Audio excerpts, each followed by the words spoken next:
కొందరు అడగచ్చు, బీజేపీయే ప్రైవేటైజ్ చేస్తుంది కదా, వాళ్ళు రేపు ఆపుతారా ఆపరాన్ని.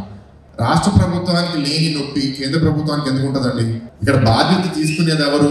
ఇక్కడ ఓట్లు పడేది ఎవరికి? రాష్ట్ర ప్రభుత్వానికి. ఆ బాధ్యత వీళ్ళు తీసుకోలేదు. 5 సంవత్సరాల కోసం వాళ్ళు ఏంటంటే తప్పించుకుని తిరుగుతున్నారు. ఏదైనా వస్తే పట్టుబిడుపులు ఉండాలని మీ అందరికీ చెప్తున్నారు. సో ఎవరు ఎట్లా ప్రవర్తించాలనేది మీ అందరికీ స్పష్టంగా తెలుసు. ఇవాళ మీకు వచ్చే బాధ్యత ఏంటంటే రేపు కేంద్ర ప్రభుత్వంలో ఎన్డీఏ ప్రభుత్వం వస్తుందని మేము నమ్ముతున్నాము.